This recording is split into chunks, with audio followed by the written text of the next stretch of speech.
الزمالك ينوي تحويل زيزو للتحقيق، وبينهي اتفاقه مع محمد شريف لاعب الخليج السعودي. خلينا نبدأ كلامنا بالزمالك.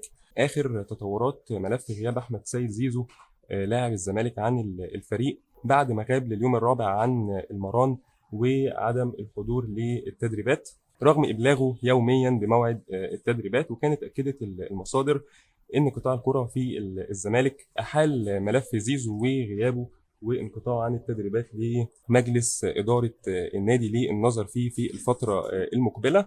ده طبعا خاصه ان اللاعب استنفذ او خلص كل الغيابات وفقا للائحه الموجوده مع الفريق. وكان اضاف المصدر ان المجلس هو اللي سيتولى الامر في الفتره المقبله، وان هو سيتم ابلاغه بغيابات اللاعب وعدم حضوره في حاله استمرار انقطاعه عن التدريبات اللي المفروض يتم اتخاذه من مجلس اداره الزمالك في الفتره المقبله. وفقا لمصادرنا اللاعب سيتم تحويله للتحقيق، يعني مجلس اداره الزمالك عنده اجتماع كده في الساعات القليله المقبله سيتم طرح فيها ملف زيزو وغيابه عن التدريبات، والنيه لدى مجلس اداره نادي الزمالك هو تحويل اللاعب التحقيق. إدارة النادي بتواصل التعامل مع ملف زيزو بكل الطرق القانونية طبقا للائحة الخاصة بالنادي ولوائح شؤون اللاعبين.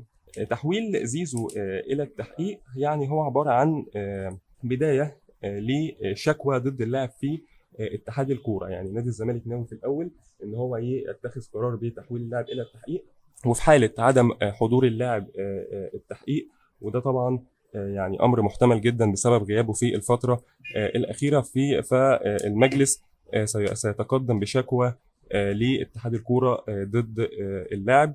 طبعا زي ما احنا عارفين ان زيزو في الفتره الاخيره دارت حواليه عدد كبير جدا من الانباء، وحصلت مشاكل كتير جدا ما بينه وبين جمهور الزمالك خاصه بعد تصريحاته الاخيره، وان الفتره المقبله ستشهد تواجده في النادي الاهلي وفقا لبعض المصادر. طيب دلوقتي بما ان الزمالك دخل في مشاكل كتير جدا مع زيزو فبالتالي هو بيبحث عن بديل. مين البديل؟ في انباء كتير جدا عن تواصل الزمالك مع عدد كبير جدا من اللاعبين، بالتحديد محمد شريف لاعب النادي الاهلي السابق ولاعب الخليج السعودي الحالي. ووفقا لمصادرنا هو الزمالك اتم وانهى الاتفاق مع محمد شريف على ان يتم انضمام اللاعب في الفتره المقبله الى الزمالك في صفقه انتقال حر لمده موسمين. طبعا زي ما احنا عارفين ان العقد الخاص باللاعب سينتهي في نهايه الموسم الحالي، وان هو لم يجدد عقده مع نادي الخليج السعودي حتى الفتره الحاليه.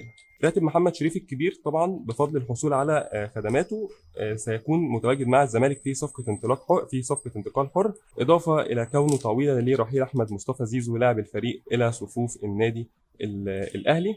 اللاعب من المقرر ان هو يتقاضى مع الزمالك 200 الف دولار في الموسم الثاني ليه مع الفريق. عدد كبير جدا من جماهير النادي الاهلي يعني حزينه كده على اقتراب محمد شريف من الرحيل الى الزمالك، ولكن وفقا لمصادرنا محمد شريف كان بينتظر رد من النادي الاهلي، ولكن النادي الاهلي لم يتواصل معه على العوده. طبعا زي ما احنا عارفين ان الاهلي دلوقتي متواجد معاه جراديشار ووسام ابو علي، هم اللي متواجدين بشكل اساسي مع الفريق، فبالتالي هو مش في حاجه لمحمد شريف. على المقابل الزمالك عايز يرد على صفقه زيزو بالتعاقد مع لاعبين جدد، فمحمد شريف هو انسب اختيار والظروف كلها ملائمه ليه بان هو يكون موجود في الزمالك الفتره المقبله. خلينا كده كمان نختم معاكم ببعض الوعود القويه اللي اتاحها حسين لبيب رئيس مجلس اداره نادي الزمالك للاعبين. اولها ان هو ان اللعيبه هتحصل على جزء من المستحقات الماليه خلال الايام المقبله، وان هم كمان هيحصلوا على مكافآت مضاعفه غير اللي هي موجوده في اللائحه في حاله الفوز في المباريات المقبله.